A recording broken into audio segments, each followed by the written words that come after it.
Coming up on the Inside Indiana Business Television podcast, Indiana's growing tech sector brings its voice to the statehouse. A new startup targets workplace injuries. A Southeast Indiana manufacturer marks a milestone with growth. A company is using tech to help special needs families find sitters. A new museum will honor an Indiana sports legend. And our insiders weigh in on the top stories of the week. Welcome to the Inside Indiana Business Television podcast. I'm Andy Ober. More than 90 tech companies have come together to form the Indiana Technology and Innovation Association. The group aims to give Indiana's growing tech sector a consistent voice at the State House. Tech pioneer and board chair David Becker spoke with Inside Indiana Business host Gary Dick to talk about the group's goals. I think this is a significant announcement. I think a few years from now we may look back on this as one of the big developments in technology. Why do this? The play, as you said in the intro, having a consistent voice at the State House is necessary. We're the largest industry and one of the fastest growing in the state of Indiana that does not have that. There's hundreds of other manufacturers, employment groups that have their own representation at the State House. Obviously, we show up when there's a big issue, as you noted with the SaaS tax and the Next Level Fund, but you need to be there on a consistent basis. So when problems arise, or as you know, in our industry, the only constant we have is change. So we need to keep people informed of what's going on. Yeah, you've just formed, so this session of the General Assembly will probably be a meet and greet, get to know type deal. But as you look in the coming months, what are some of the issues that you see this association really zeroing in on? Well, I think that, we have the ongoing concern of not enough tech talent here in Indianapolis. We've got to continue to help. TechPoint's doing a lot on the infrastructure build up and getting people here in the state of Indiana. Capital is always a major concern, and just a sense of place in the community here. So big, 30,000-foot issues at the current time, but they're going to become more and more important. Obviously, with the Amazon move, there were a few boxes we couldn't check. And if we want to continue to grow and have those type of opportunities, there's things that need to get done here in the city. This association, about 18 months or so in the making, but amazing to me how many companies are on board. You said you had hoped to get maybe 20, and you've got almost 100 exactly from around the state. Yeah, we just started kind of pitching the idea and letting people know of our existence a little over probably in the last 2.5, 3 weeks, and we were hoping to come to this announcement and the release of the formal press release with 25 companies, and I'm hoping by the end of the day when we actually meet with the legislature after their work day today, we'll be over 100. Important, I think, to note, too, that there's representation from around the state of Indiana. A lot of tech activity and momentum here in central Indiana, but we're also seeing some in other parts of the state. How important to you is it to have that statewide It's presence? tremendously important, and it's very important at the legislative level, too. They hear a lot of things about Indianapolis, but when a legislator in Lagodi, Indiana gets a call from a local firm and saying, hey, this is important to me, that grassroots campaign is invaluable in working at the State House. Has been a lot, as I said, a lot of tech momentum, certainly in Indiana over the last number of months. In your view, has this public policy type organization been somewhat of a missing link? It is. I mean, we haven't had a lot of problems, so this is the great time to come in when things are going smooth, the economy's strong in the state of Indiana, to really get to know folks and bring them up to speed on our industry. It's the nature of the tech world to keep your head down and just build your business, but there are times we need to be visible and be out in the community. As we wrap up, your take, Dave, on the tech community, the tech vibe in Indiana right now. You're a serial entrepreneur, started and grown a number of companies, most recently First Internet Bank, which is doing some great things right now. But as you look at the tech economy in Indiana, how would you rate it? I think it's off the charts right now. We've got great things going on from one end of the state to the other. There's infrastructure we didn't have 30, 40 years ago when I started up, and it's a great time to be a tech company in the state of Indiana. It's a good location. We have obviously very reasonable housing, great talent sources with the universities. It's all coming together. Well, big news breaking late in the week. The Indiana Technology and Innovation Association. David Becker, the new board chair of that group. Thanks for joining us as always. Thank you. My pleasure.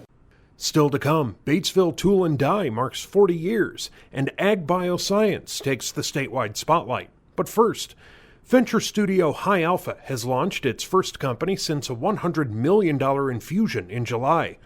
Anvil develops software designed to reduce and prevent maintenance service industry injuries. Co-founder and CEO Robin Fleming came in studio to introduce us to Anvil.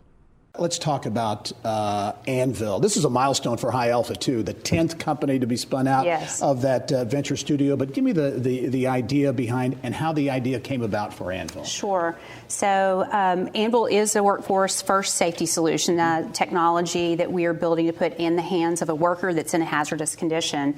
And the genesis of the idea actually came from Cummins.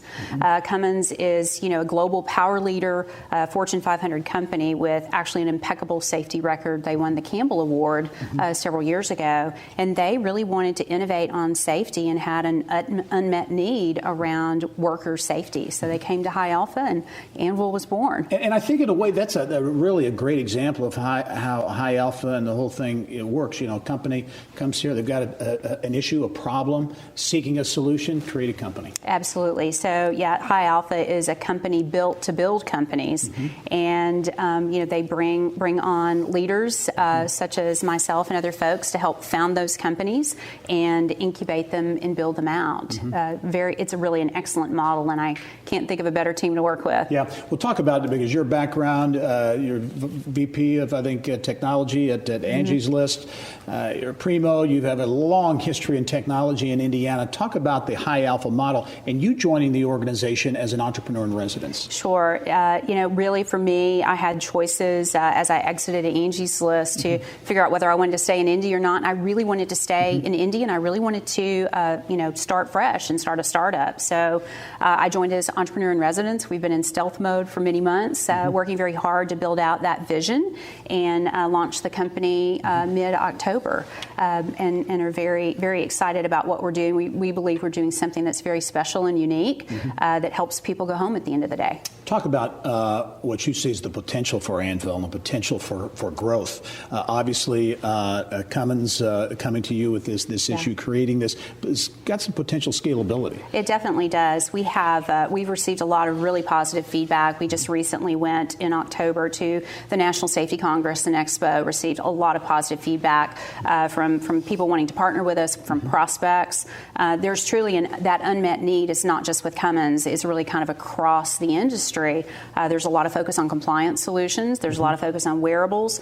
There's not something necessarily that focuses on that worker to keep them safe at the point where work is occurring. And that's really what we're trying to bring together with Anvil. And again, Anvil, the 10th startup to spin out of High Alpha, that model seems to be working as well, creating more companies, more into the ecosystem in Indiana. It does, and it's important for us to keep doing that in Indy, to build jobs, to build technology that really resonates. I think it helps us with not just a national presence, but hopefully with a global presence down the road. All right, we'll be watching the progress of Anvil. Co-founder Robin Fleming, thanks for joining us. We'll talk to you soon. Thank you. All right. Later in the podcast, a preview of this week's Agbioscience Conference, and we spotlight a specialty sitter service. But now, Batesville Tool & Die launched in 1978 with 6 people. It's grown to nearly 1,000 over the last 40 years. President and CEO Jody Flederman discussed the milestone and plans for the future. I think Batesville Tool & Die is a quintessential Indiana success story. It really is. Started again 40 years ago. Talk about how that, because your dad started the company. Talk about how it all started. Well, my dad started the company. He was working at a similar type manufacturer and decided he wanted to start a company in his hometown. He was from Batesville. He met my mom in Batesville. So that's where he wanted to get back to. So he started the business, and he brought a couple guys with him, and one thing led to another, and here we are. Yeah, here we are 40 years later, and a major operation, a major manufacturer in our state. 450 employees in Batesville. You have plants in several other U.S. locations, 1,000 workers in total. Talk about the business, big Tier 1 auto parts supplier. So we are mostly an automotive manufacturer. We make parts mostly for automobiles. That could be Tier 1. About 20% of our sales are Tier 1, which means we supply directly to the car plants. We'll supply Tier 1 to Honda, to Nissan, to General Motors from several of our facilities. And then we also do a lot of Tier 2 work, which we're selling to the Autoleaves, the Bosches, the Cummins, those guys, and they will go to their systems. All told, we are pushing $180 to $185 million in sales, which is a lot of parts. Yeah, that's a lot of parts, a big number in a big manufacturing state. What do you think has really been a key driver over these 40 years? The company started with Delphi, I think was a big customer, one customer. Now you have all the customers you mentioned and more. What's been really driving it? Well, I'd like to say it's been great planning, but some of it's just been good luck too. We decided to have the business in a state that's very manufacturing pro, very business pro, so there's been a lot of business attraction. The wave of the automakers coming to the United States, we're right in the middle of it. We didn't have to move there. Mm-hmm. We were already there, and it's just, it happened all the way around us. There's plants in Indianapolis, there's plants in Greensburg, there's plants in Marysville, Ohio, there's plants in Tennessee.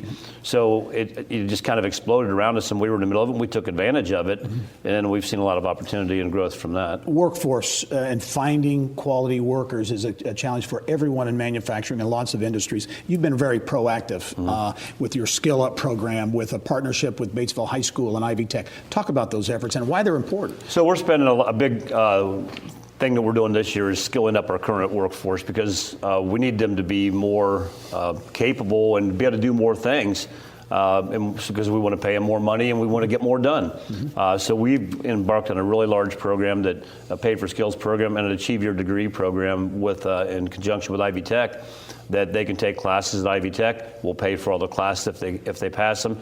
And every job in our plant is going to be able to have a industry-recognized certification level all the way up to an associate's degree. Big investment to address a big issue for sure. Jody Flederman is CEO at Batesville Tool and Die, celebrating 40 years in business, a real Indiana success story. And Jody, as always, thanks and congratulations. Thank you very much. All right. Remember, you can catch Inside Indiana Business Television on stations throughout the state every weekend. You can head to InsideIndianaBusiness.com to check listings. Still to come, we spotlight a company helping special needs families find sitters, and Terre Haute looks to honor a sports icon. But first, Agrinovus, Indiana will this week present the 2018 Agbioscience Innovation Summit in Indianapolis. Keynote presentations and panel discussions will focus on food and ag tech investment trends, startup activity, innovation, and consumer perspectives. Elanco Executive Vice President Aaron Schott and the B Corp founder Ellie Sims preview the summit. Aaron, I'm going to start with you. This is a big event. It is. Fourth year for the event, continues to grow in stature each and every year. Why, in your view, we'll talk about some of the folks who are going to be on there, but why is this important for the ag bioscience movement? Yeah, I think it's a great recognition of really the growing momentum we have in the region. We've got great companies, we've got great universities, we got emerging players in terms of new companies, and so there's a lot of convergence that's happening in the ag field, the life science field, the technology field, and Indiana, I think, is finding a way to capitalize on the converging elements and really make a difference. Mm-hmm. Talk about emerging companies, the B Corp, Ellie Sims, your company getting a lot of traction. First of all, talk a little bit about the B Corp and what's new. Yeah, so the B Corp does data analytics on beehives to help growers ensure effective pollination.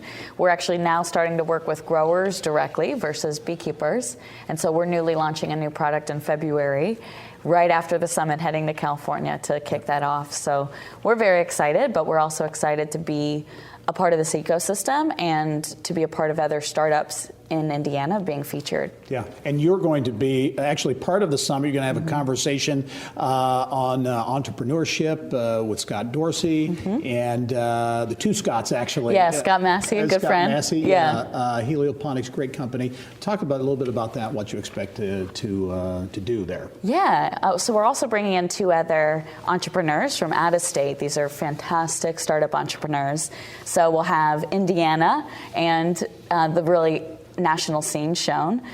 So with Scott Dorsey, since he's such a leader in the startup space, we're actually going to do sort of a mentoring session where we talk about our challenges and our growth. I think it'll be really unique for a panel where we won't just be celebrating the wins, but talking about what it's really like. And I'm very excited for that. Yeah, and when you talk about this event and the thought leaders and the people who come together, we could be here all day talking about the lineup of speakers are very impressive. Yeah, great set of leaders, I think, coming in, and really business people, academic leaders. We've got David Rubenstein coming in, the CEO and co-chairman of Carlyle Group. He's going to lead a panel and do his interview format. We've got Beth Ford from Land O'Lakes, new CEO there, prominent leader in the ag space. Obviously, Corteva and Elanco are presenting sponsors and will play a role in this summit. So really, I think it's a highlight of leaders in the industry, but also ones that have connections here in Indiana. Yeah, quickly, Ellie, as someone in the business, why are events like this, in your view, important? So for a startup, your head's down on your work every day, and it's helpful to get up and network and meet some of these new companies. And when I went to 3 years ago, my first Agrinova Summit, I was blown away by how many companies were here and how many opportunities. Yeah. So for startups, it's just that opportunity to network that's incredible. Very good. Yeah. Ellie Sims and also Aaron Schott, thanks very much. Okay. The summit is November 29th, downtown at the JW Marriott. Going to be a great event. Thank you both for being here. Thank you. All right. Later in the podcast, another honor for an Indiana basketball icon and perspective on the top business stories of the week from our insiders. But now, Indianapolis-based Synapse Sitters is gaining attention for its platform connecting specialized sitters with families that have children with special needs. The company is currently in Indy, expanding to Lafayette, and has even bigger growth plans. Founder Marie Maher joined Kylie Valletta in the business of health.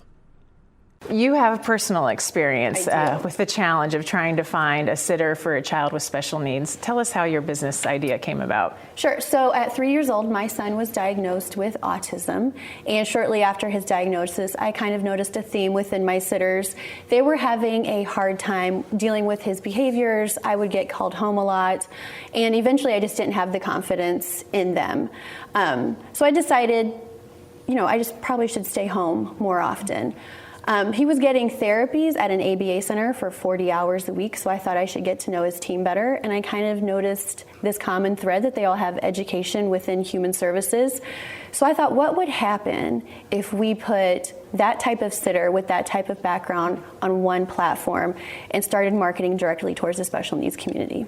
And hence became your company. Yes. So parents pay a monthly subscription to join the network, but sitters join for free.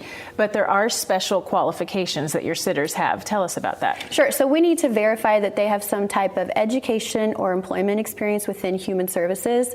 So we have a lot of teachers on our site, ABA therapists, speech pathologists, nurses, and nursing students.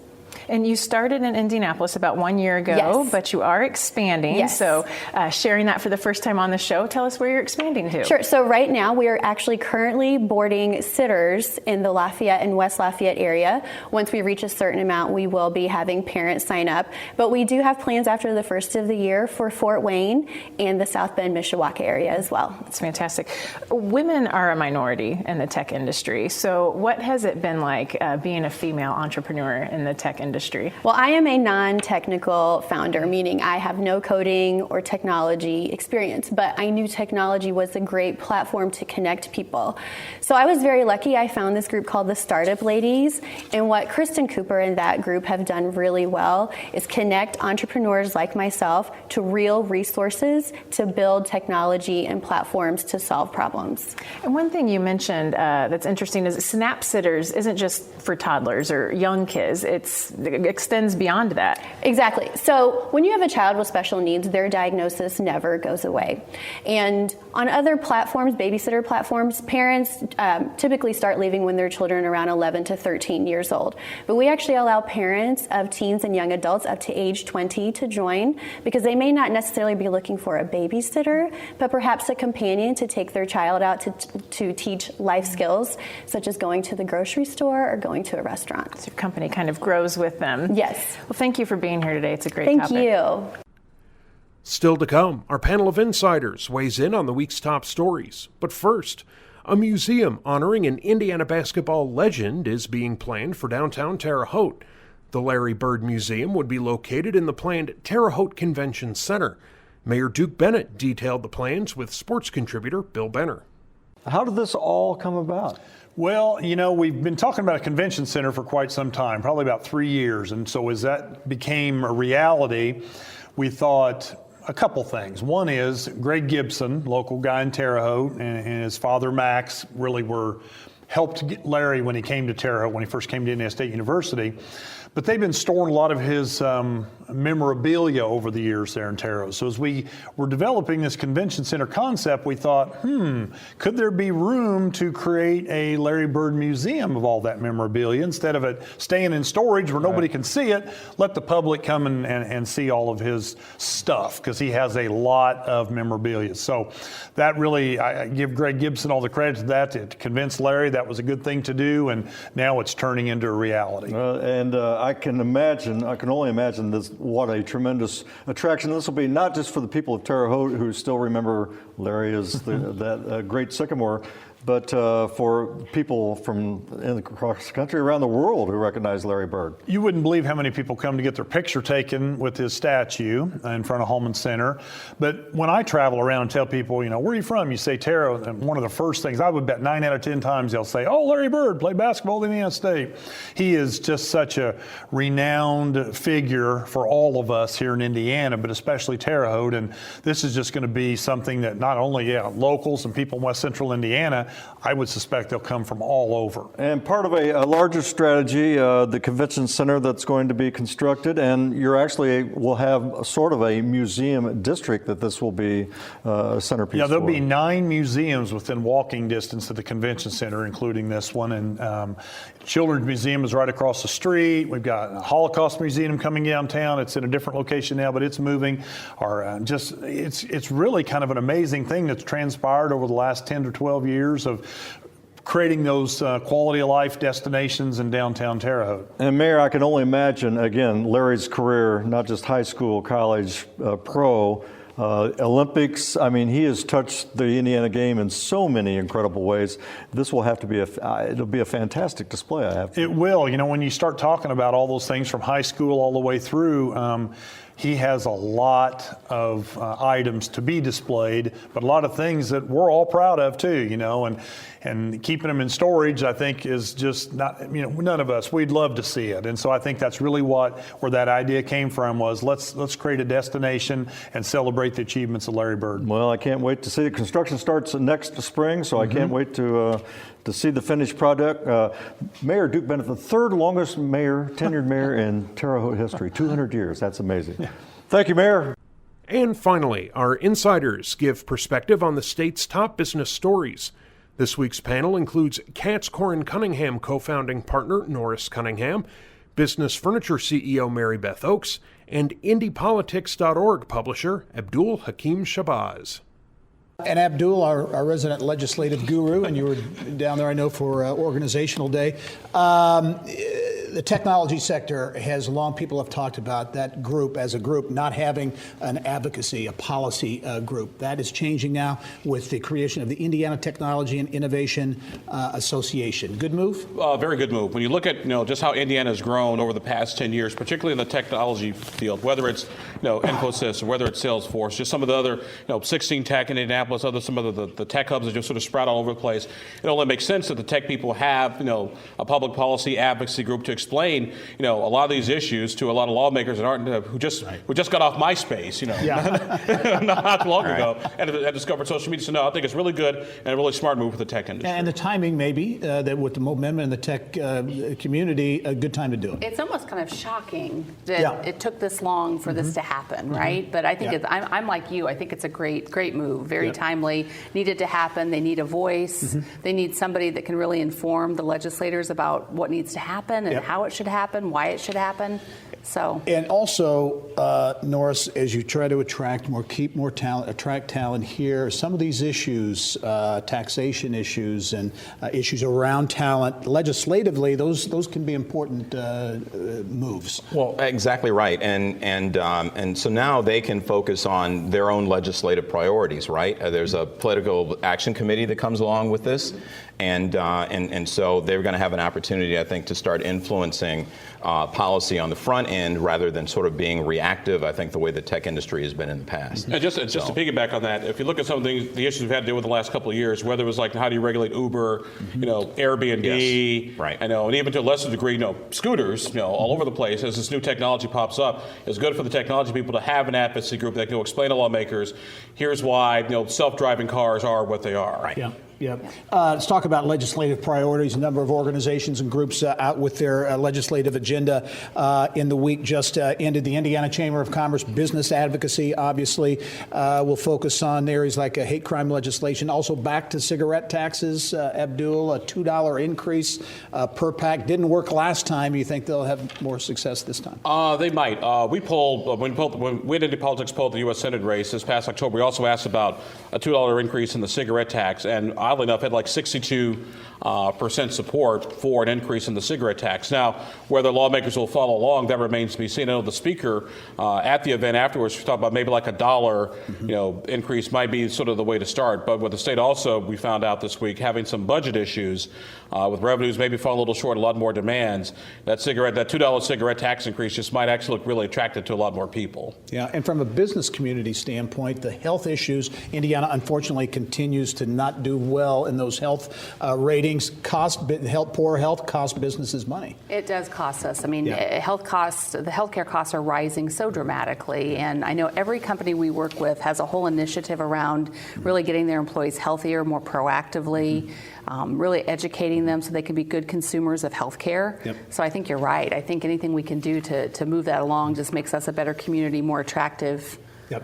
Yeah. Well, the wellness feature, I think, is good on the part of the chamber to be focused on the cigarette tax as a way of being able to do that. I want to take them to task a little bit, though, on their opposition to medical marijuana. I know that that's a priority for the Democrats this legislative session, but 33 states have medicinal use of marijuana now. This is an area where Indiana needs to come into the fold. You know, that's enough states to ratify a constitutional amendment, I think, right? I mean, so that's a pretty good indication that there really is consensus around the efficacy of medical marijuana, and Indiana needs to move in that direction. So the chamber's wrong on that one. And you look at the data, the evidence on how that really does make a difference, right? Yes, right. So I think you're right about that. I do. Yes. I agree. And interesting that, as you mentioned, the Democrat caucus is out. They want to move or push for legalization of medical marijuana. Yeah. So interesting to see how that works out. In terms of the economy, big news this week already had been announced, but a groundbreaking for Infosys and its USA training hub at the old Indianapolis International Airport. A major project, big project, 3,000 jobs committed here. But I think, Mary Beth, interesting that Infosys is committed to 10,000 jobs in the U.S. and all those people are to come through this center. They'll be touching our economy, right? So it's a great thing for our city, and I think it's a great thing for the West Side. I feel like the West Side has just really had some struggles and some decline, and it's exciting to see that there's going to be a boost there. And I just love it because it's a great story about our city, and things did not work out right with Amazon. But you look at companies like Infosys, it's a perfect fit for us, right? It's a perfect opportunity for our city. Yeah, that West Side development, I think, is key. Being able to use that Air Force space or that airport space, rather, in that way, I think, is going to be very good for the West Side. But their mission of training and retraining, reskilling, if you will, workers, I think, is something that that locally is an important thing for the state of Indiana. I mean, the tech jobs of the future is going to require highly skilled workers, and we've got a number of folks that probably need to, as manufacturing falls away and falls off, that need that retraining. So this is an excellent opportunity, I think. And something else what Infosys shows is about a decade ago, former Minneapolis Mayor Greg Ballard took a trip to India, and a lot of people were wondering, why is he going to India? What's going on there? He's just on a junket, just wasting valuable taxpayer time. It was those types of trips a decade ago that built these relationships that we're all now finally seeing come to fruition. I think that's really important for people. It's a great point. He was really a leader, a visionary in that regard. And Abdul, I have to ask you. Marijuana question? No, Amazon, close. Okay, Indy didn't get Amazon. Did Indy, as John McDonald from Cloud One, others have said maybe Indy dodged a bullet by not getting Amazon? I'm a firm believer that Indianapolis dodged a bullet. As somebody who spends a lot of time in Seattle and talks to a lot of the folks out there just about how life has changed in a post-Amazon universe. I mean, everybody loves, talks about, the high tech and high wage jobs, but also along with that comes increased housing prices and a bunch of other things that I don't think necessarily Indianapolis was ready for. And we're already dealing with, workforce shortages, as they are. And so I think by sort of missing Amazon, it shows that, hey, we can compete with the big guys, but maybe that wasn't necessarily the one that you wanted to land. Yep. Okay, we're into that season. Does it ever end? Holiday shopping season. Yes, It gets earlier and earlier. I bought your Christmas present on my phone just a few minutes ago. I appreciate that, Abdul. Very nice. What do we think economy-wise, how Indiana's going to fare this shopping season? For retailers, obviously it's the biggest time of year. I think it's going to be very strong. And what I've seen at the malls in the past few weeks, like in November, October, packed. Just crazy busy and lots of promotions, and I think it's going to be very strong. Consumer confidence seems to be pretty good. Yeah, it is up. I mean, quite frankly, we've got record low unemployment in Indiana right now. We're sitting around 3.5%, right? And so there are jobs out there. And you look at where those jobs are, too, by the way. Service industry actually down. Tech, manufacturing. Tech is up. Manufacturing is stable. So good jobs, good opportunity, I think, for some economic growth and for some people to do some holiday shopping as a result. Yeah. So I think we're going to do well this season. Good. Speaking of do well this season, have the Colts turned the corner? They start 1-5. Everybody's down on them. They've won 4 straight. Looked really good against Tennessee last week. Their schedule the rest of the way out isn't terribly tough. Is it too crazy to think they could actually make the playoffs? I think the Colts can make the playoffs. I think that they are riding a wave here right now. They've got protection for Luck. Yeah. Luck's playing at a high level right now, and he's an MVP candidate over the last 4 games. I mean, there's no doubt about it. The numbers he's put up have been dramatic. Yeah. So the Colts can do it. They have the ability, I think, to find themselves. They have a good coach. I think they can find themselves in the playoffs at the end of the year. I hope you're right. I hope that prediction is right. Norris Cunningham, Mary Beth Oakes, Abdul Hakim Shabazz. Thanks, one and all. That wraps up this week's Inside Indiana Business Television podcast. Remember, you can find all of this week's TV segments, as well as the top business news from throughout the state at InsideIndianaBusiness.com. While you're there, you can also subscribe to our platform of free e-newsletters. This is Andy Ober for Inside Indiana Business.